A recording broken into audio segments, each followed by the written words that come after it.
अभिवादन। आज हम अपने स्रोतों के ढेर में और गहरे उतर रहे हैं। आज का फोकस है पेंट्स और कुछ बहुत ही दिलचस्प अलॉय धातुएं, मतलब कि नॉन फेरस मेटल्स। हमारे पास जो स्रोत है उनमें काफी तकनीकी जानकारी भरी हुई है। बिल्कुल। और हमारा काम है इसी तकनीकी जानकारी से जरूरी बातें निकालना। हम वार्निश, पॉलिश से लेकर एल्यूमिनियम, तांबा, जिंक, लेड, टिन, निकल और हाँ, उनकी मिश्र धातुओं मतलब एलॉयज तक सबको देखेंगे। समझेंगे कि ये चीजें असल में हैं क्या, इनके गुण क्या हैं जो इन्हें खास बनाते हैं, और दुनिया में इनका इस्तेमाल कहाँ और कैसे होता है।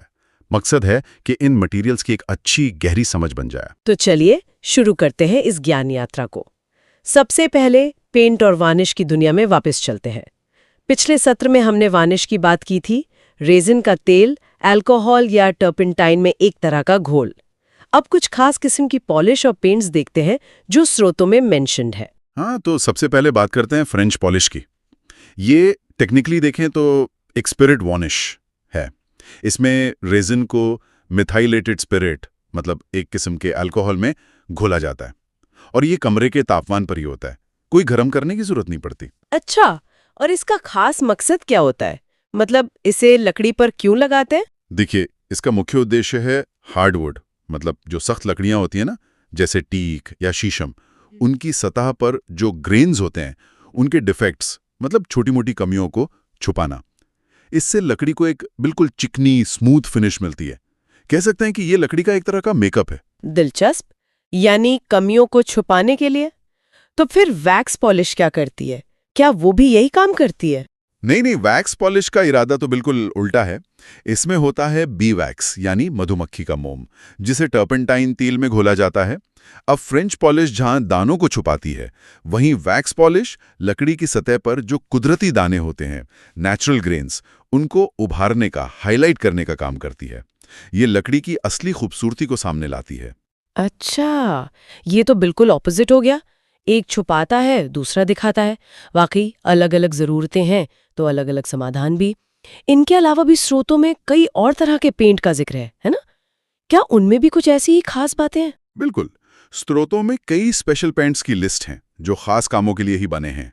जैसे एल्यूमिनियम पेंट है, ये सतह को एक मेटालिक चमक देता है और गर्मी से भी कुछ हद तक बचाता है। फिर एंटी कोरोसिव पेंट, जिसका नाम ही बता रहा है कि ये जंग लगने से रोकता है। एस्बेस्टस पेंट भी है जो आग से बचाता है, फायर रेजिस्टेंस देता है। बिटुमिनस पेंट है, ये वाटरप्रूफिंग के लिए इस्तेमाल होता है, अक्सर फाउंडेशन या छतों पर। ब्रॉन्ज पेंट भी मेंशन्ड है, जो सजावटी कामों में यूज होता है।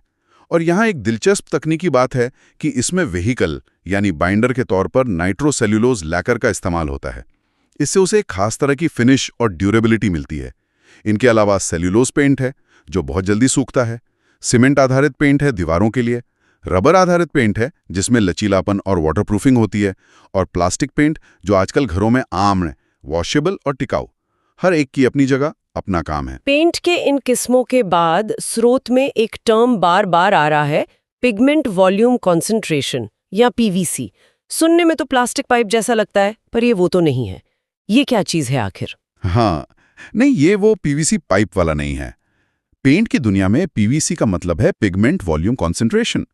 ये असल में पेंट में पिगमेंट यानी रंग देने वाले जो ठोस कण होते हैं ना, उनकी मात्रा का एक माप है। अगर इसे गणित में समझें तो पेंट में पिगमेंट का कुल वॉल्यूम डिवाइडेड बाय पेंट के कुल नॉन वोलेटाइल हिस्से का वॉल्यूम। नॉन वोलेटाइल मतलब पिगमेंट और बाइंडर मिलाकर। ठीक है, परिभाषा तो समझ आ गई, लेकिन इसका प्रैक्टिकल मतलब क्या है? एक पेंट बनाने वाले या इस्तेमाल करने वाले के लिए ये नंबर जानना क्यों जरूरी है? देखिए, पीवीसी एक तरह से पेंट की क्वालिटी और उसके गुणों का अंदाजा देता है। ये बताता है कि पेंट में रंग भरने वाले कण यानी पिगमेंट और इसे बांध कर रखने वाले तत्व यानी बाइंडर का रेशियो क्या है। अगर मान लीजिए पीवीसी बहुत ज्यादा है, मतलब पिगमेंट खूब सारा और बाइंडर कम, तो हो सकता है पेंट सस्ता हो, एक कोट में अच्छी तरह ढक ले सतह को, लेकिन शायद वो कम टिकाऊ होगा, रगड़ लगने पर जल्दी निकल सकता है और उसकी चमक मतलब ग्लॉस कम होगी, वो मैट फिनिश देगा। दूसरी तरफ अगर पीवीसी कम है यानी बाइंडर ज्यादा है, तो पेंट शायद महंगा हो, उसकी चमक ज्यादा होगी, वो ज्यादा चलेगा, लेकिन हो सकता है एक कोट में उतनी अच्छी कवरेज ना दे, मतलब हाइडिंग पावर कम हो। तो ये पीवीसी वैल्यू पेंट के गुणों पर सीधा असर डालती है। कवरेज, टिकाऊपन, चमक, धुलने की क्षमता, सब पर। सही काम के लिए सही पीवीसी वाला पेंट चुनना बहुत जरूरी है। समझ गई। यानी ये नंबर पेंट के कैरेक्टर को समझने की चाबी है। बहुत बढ़िया। चलिए, अब पेंट और पॉलिश की दुनिया से थोड़ा हटते हैं और एक बिल्कुल अलग पर उतनी ही जरूरी फील्ड में चलते हैं। नॉन फेरस मेटल्स यानी अलौह धातुएं। बिल्कुल, ये वो धातुएं हैं जिनमें लोहा मतलब आयरन मुख्य हिस्सा नहीं होता या होता ही नहीं है।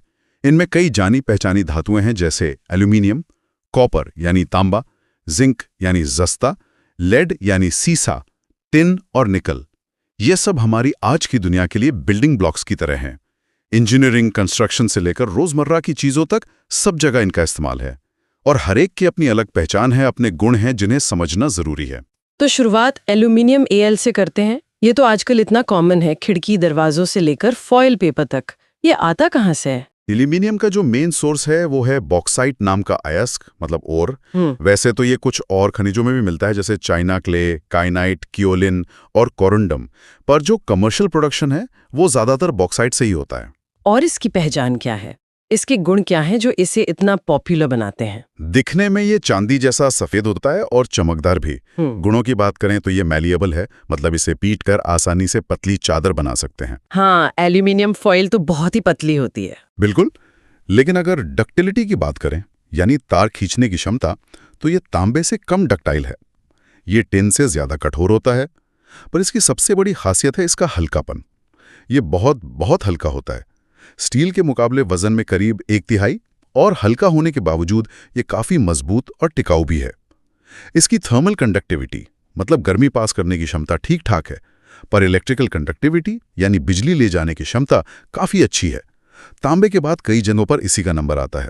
इसे करीब 350 डिग्री सेल्सियस पर टेम्पर करके और मजबूत बनाया जा सकता है। इसका मेल्टिंग पॉइंट लगभग 650 डिग्री सेल्सियस है और टेंसाइल स्ट्रेंथ मतलब खिंचाव सहने की ताकत करीब 115-120 न्यूटन पर mm² होती है। वाकई हल्का, मजबूत, अच्छी इलेक्ट्रिकल कंडक्टिविटी, ये तो कमाल के गुण है। इस्तेमाल कहाँ होता है इसका, फ्रेम और फॉइल के अलावा? वगैरह इसके हल्केपन और गर्मी सहने की ठीक ठाक क्षमता की वजह से बनते हैं। और सबसे जरूरी, हवाई जहाज बनाने में तो इसका कोई मुकाबला ही नहीं, क्योंकि वहां वजन कम करना सबसे ज्यादा जरूरी होता है। इनके अलावा बर्तन, दवाइयों और खाने की पैकिंग के लिए फॉइल, बिजली के तार भी बनते हैं। बिजली के तार भी? जी हाँ, खासकर हाई वोल्टेज ट्रांसमिशन लाइन में जहां हल्कापन बहुत मायने रखता है। और तो और अब कई जगह स्टील स्ट्रक्चर के विकल्प के तौर पर भी इसे इस्तेमाल किया जा रहा है। स्रोत बताते हैं कि प्योर एल्यूमिनियम तो ठीक है, पर इसके एलॉयज यानी मिश्र धातुएं भी बहुत महत्वपूर्ण है। पहले तो ये बताइए, एलॉय बनाते ही क्यों है? एल्यूमिनियम तो खुद ही इतना अच्छा है। अच्छा सवाल है। देखिए, अक्सर शुद्ध धातुएं उतनी मजबूत या कठोर नहीं होती जितनी हमें चाहिए होती हैं, या उनमें कुछ और गुणों की कमी रह जाती है।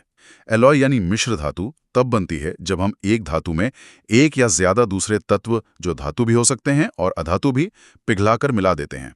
इसका मेन मकसद होता है बेस मेटल के गुणों को अपनी जरूरत के हिसाब से बदलना या बेहतर बनाना, जैसे उसे ज्यादा मजबूत करना, कठोर बनाना, जंग लगने से बेहतर बचाना या मशीनिंग करना आसान बनाना। एल्यूमिनियम में कॉपर, सिलिका, मैग्नीशियम, जिंक जैसे तत्व मिलाकर कई जरूरी एलॉय बनाए जाते हैं। तो एल्यूमिनियम के कुछ खास एलॉय कौन से हैं जिनका जिक्र स्रोतों में है, और उनमें क्या खास बात है? कई हैं, पर कुछ मुख्य ये हैं। पहला है ड्यूरालुमिन। इसमें एल्यूमिनियम के साथ मेनली कॉपर होता है और थोड़ी मात्रा में मैंगनीज और मैग्नीशियम भी। इसका घनत्व करीब 2.8 ग्राम सेमी क्यूब है, मतलब पानी से करीब 2.8 गुना भारी, पर स्टील से काफी हल्का। इसकी सबसे बड़ी खासियत है इसकी हाई स्ट्रेंथ और हार्डनेस, जो प्योर एल्यूमिनियम से काफी ज्यादा है, और इसका कोरोजन रेजिस्टेंस भी अच्छा होता है। हवाई जहाजों में इसका बहुत इस्तेमाल हुआ है। अच्छा। फिर है एल्डुरल। ये भी ड्यूरालुमिन जैसा ही है, पर इस पर प्योर एल्यूमिनियम की एक पतली परत चढ़ा देते हैं, जिससे इसका कोरोजन रेजिस्टेंस और भी बढ़िया हो जाता है। एक और महत्वपूर्ण अलॉय है वाई अलॉय। इसे वर्ल्ड वॉर II के टाइम खास तौर पर एयरक्राफ्ट इंजन के लिए बनाया गया था। इसमें एल्यूमिनियम के साथ कॉपर, निकल और मैग्नीशियम मिलाते हैं। इसकी खासियत है कि ये ऊंचे तापमान पर भी अपनी मजबूती और कठोरता बनाए रखता है। ओह, हाई टेम्परेचर पर भी? जी हाँ, इसीलिए इसका यूज आईसी इंजन के सिलेंडर हेड और पिस्टन बनाने में होता है, जहां टेम्परेचर काफी ज्यादा होता है। फिर हैं लाइट एलॉय। जैसा नाम से ही पता चल रहा है, ये हल्के होते हैं। इनमें एल्यूमिनियम के साथ कॉपर और जिंक जैसी धातुएं मिलाई जाती हैं ताकि वजन कम रखते हुए भी अच्छी मजबूती मिले। इनके अलावा स्रोतों में aluminium bronze, aluminium copper, aluminium zinc, aluminium silicon जैसे कई और एलॉयज का भी जिक्र है। ठीक है, एल्यूमिनियम और इसके एलॉयज की दुनिया तो काफी बड़ी है।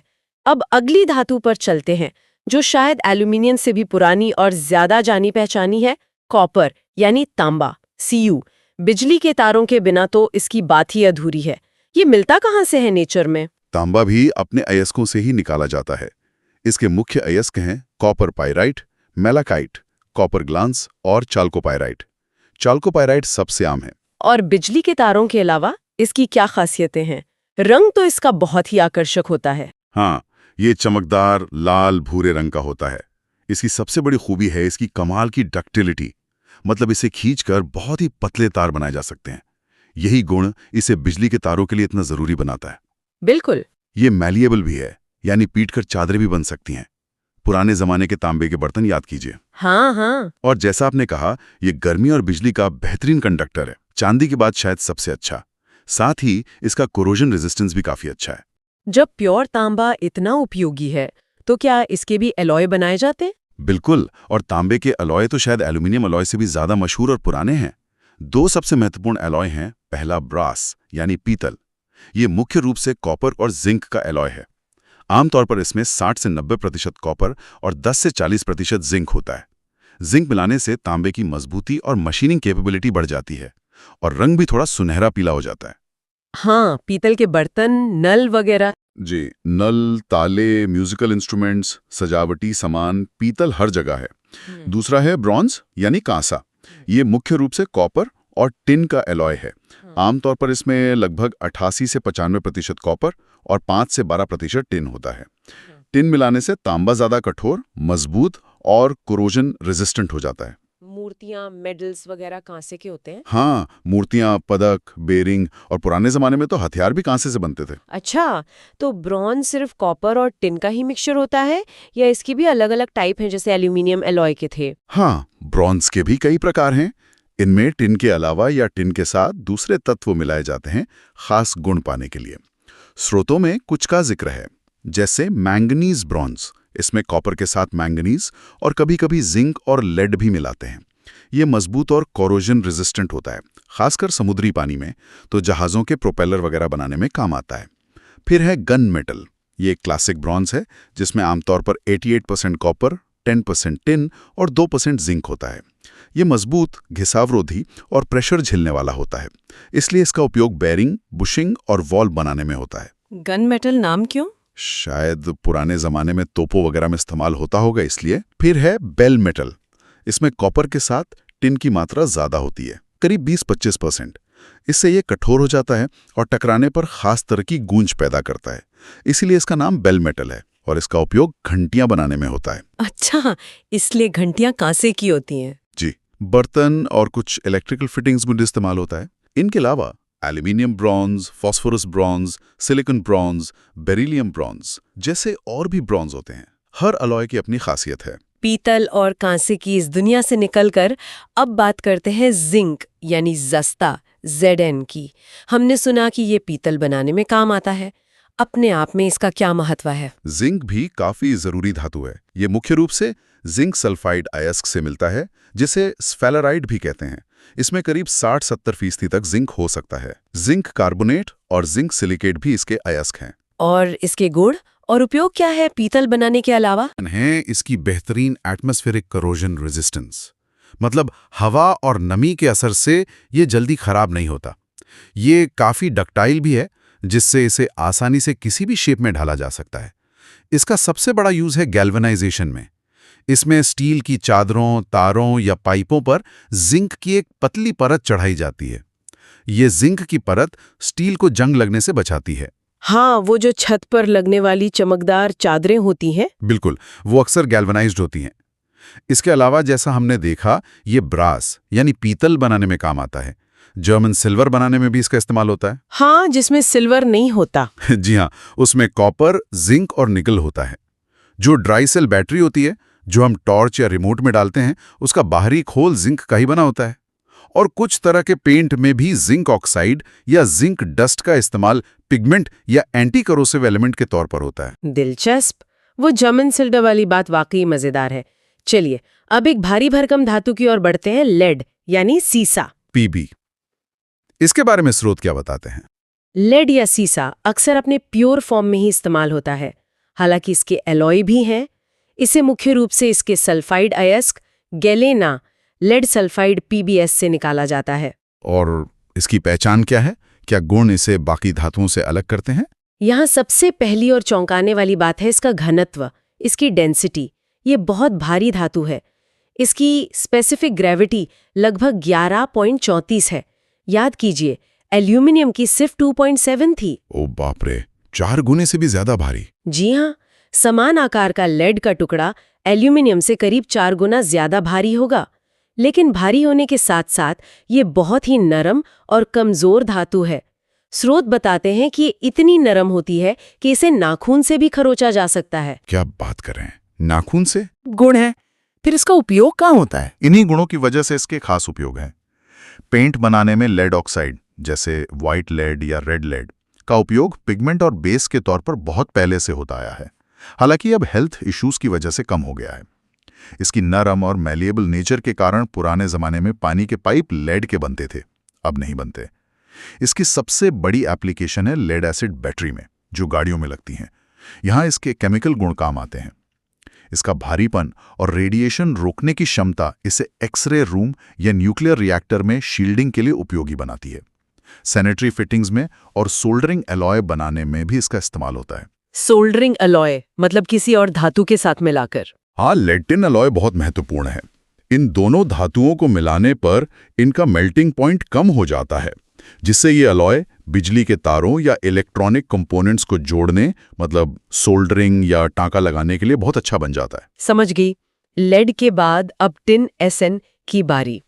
कोल्ड ड्रिंक कैन या खाने के डिब्बे याद आते हैं जिन पर टिन प्लेटेड लिखा होता है। बिल्कुल सही। टिन का मुख्य अयस्क है कैसिटराइट, जो टिन का ऑक्साइड SnO2 होता है और अक्सर काले रंग का होता है। क्या ये भी लेड जैसा नरम है या उससे अलग है? ये भी बहुत नरम और मैलिएबल होता है।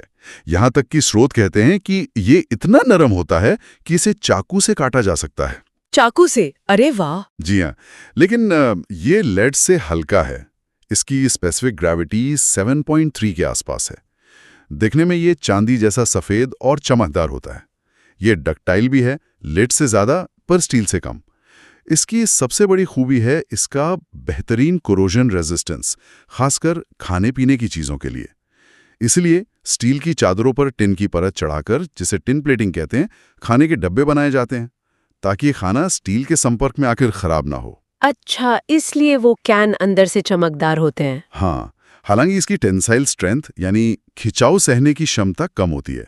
वजन में भी ये लेड के मुकाबले काफी हल्का है। चाकू से कटने वाली धातु, ये वाकई हैरान करने वाला फैक्ट है।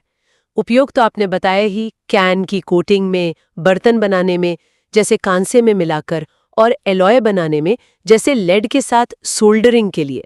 हमारी अलौह धातुओं की लिस्ट में एक और नाम है निकल, Na।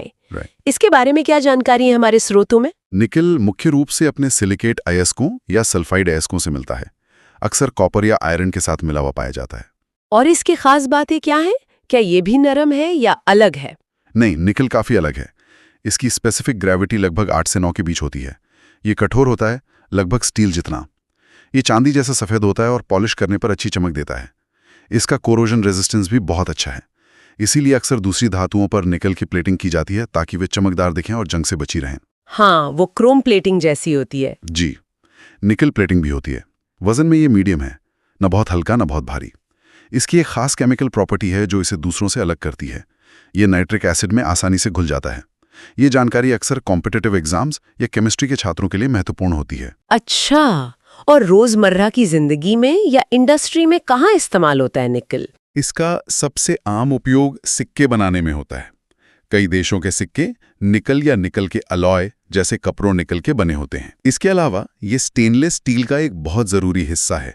स्टील में क्रोमियम और निकल मिलाने से ही वो स्टेनलेस बनता है। इसका उपयोग कैटलिस्ट के रूप में कई केमिकल प्रोसेस में होता है, जैसे तेलों का हाइड्रोजनीकरण, कुछ खास तरह के सर्वे करने वाले टेप्स जैसे इनवार टेप जो टेम्परेचर बदलने पर बहुत कम फैलते या सिकुड़ते हैं, वो आयरन और निकल के अलॉयज से बनते हैं। और रिचार्जेबल बैटरीज जैसे निकल कैडमियम या निकल मेटल हाइड्राइड में भी निकल का इस्तेमाल होता है। हमने एल्यूमिनियम से लेकर निकल तक कई अलोह धातुओं और उनके अलॉयज पर बात की। हर एक की अपनी कहानी, अपने गुण हैं। स्रोत बताते हैं कि इनकी तुलना करना खासकर डेंसिटी और कोरोजन रेजिस्टेंस के मामले में काफी उपयोगी हो सकता है। बिल्कुल, इन धातुओं के बीच का फर्क समझना ही सही चुनाव करने में मदद करता है। स्रोतों में कंपैरेटिव डेटा दिया है। जैसे डेंसिटी की बात करें तो जैसा हमने देखा, लेड बहुत भारी है, करीब 11.3। प्लैटिनम तो और भी भारी है, करीब 21.4। दूसरी तरफ एल्यूमिनियम 2.7 और मैग्नीशियम, जो इस चर्चा में नहीं आया पर बहुत हल्का है, करीब 1.7, बहुत हल्के हैं। तांबा, जिंक, टिन, निकल ये सब बीच में आते हैं, 7 से 9 की रेंज में।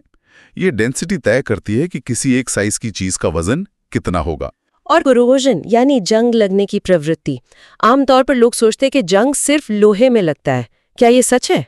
नहीं, ये धारणा पूरी तरह सही नहीं है। कोरोजन मतलब धातु का अपने आसपास के माहौल से रिएक्शन करके धीरे धीरे खराब होना, ये लगभग सभी धातुओं में होता है। बस उसकी स्पीड और तरीका अलग अलग होता है। लोहा शायद इसलिए ज्यादा बदनाम है क्योंकि उसका जंग रास्ट लाल भूरे रंग का होता है, पपड़ी जैसा, और आसानी से दिखता है। स्रोत एक तरह की रैंकिंग दिखाते हैं जिसे इलेक्ट्रोकेमिकल सीरीज या गैल्वेनिक सीरीज कहते हैं। इससे पता चलता है कि कौन सी धातु कितनी आसानी से खराब होती है। इस रैंकिंग के हिसाब से मैग्नीशियम, जिंक, एल्यूमिनियम, स्टील जैसी धातुएं ज्यादा एक्टिव है, मतलब उनमें कोरोजन होने का चांस ज्यादा है। दूसरी तरफ stainless steel, brass, copper, bronze, nickel, tin, lead बीच में आते हैं। और सोना, प्लैटिनम जैसी धातुएं बहुत कम एक्टिव हैं, नोबल मेटल्स हैं, मतलब उनका कोरोजन रेजिस्टेंस बहुत ही ज्यादा है। ये रैंकिंग ये समझने में मदद करती है कि अगर दो अलग अलग धातुओं को एक साथ इस्तेमाल करें तो कौन सी ज्यादा तेजी से खराब होगी। या किसी खास माहौल जैसे समुद्री पानी या केमिकल फैक्ट्री के लिए कौन सी धातु चुनना बेहतर रहेगा। समझा। और फिर अलोह धातुओं के इस अद्भुत संसार में गोता लगाया।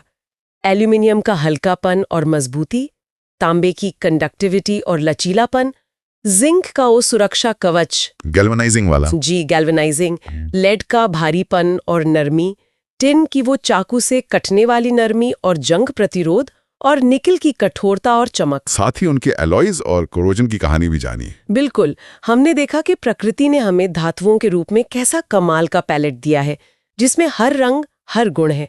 कोई बहुत हल्का, कोई बहुत भारी, कोई बिजली का राजा तो कोई जंग का दुश्मन, कोई इतना नर्म कि नाखून से खुरच जाए तो कोई स्टील को टक्कर दे। और इन्हीं गुणों को मिलाकर इंसान ने एलॉयज के रूप में और भी कितनी सारी संभावनाएं बना ली हैं। स्रोतों से मिली इस सारी जानकारी के बाद जी मेरे मन में एक सवाल आ रहा है। हाँ, जरूर पूछिए। अगली पीढ़ी का स्पेसक्राफ्ट या कोई बहुत एफिशिएंट मेडिकल इम्प्लांट या बस एक रोजमर्रा की बेहतर चीज, तो वो इन अलोहा धातुओं के इतने बड़े खजाने में से चुनाव कैसे करता होगा?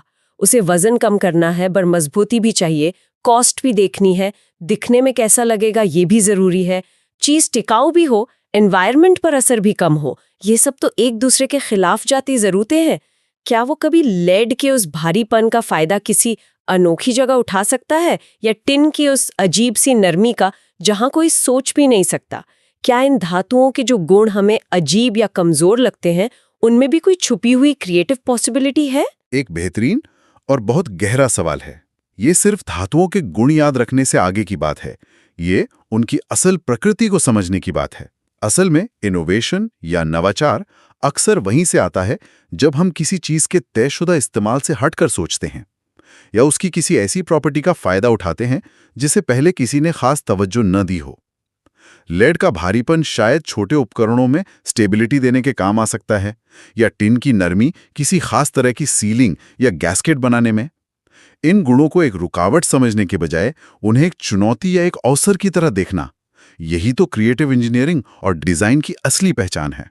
आपकी ये जिज्ञासा दिखाती है कि इन मटेरियल्स की गहरी समझ वाकई कितने नए और अनसोचे रास्ते खोल सकती है।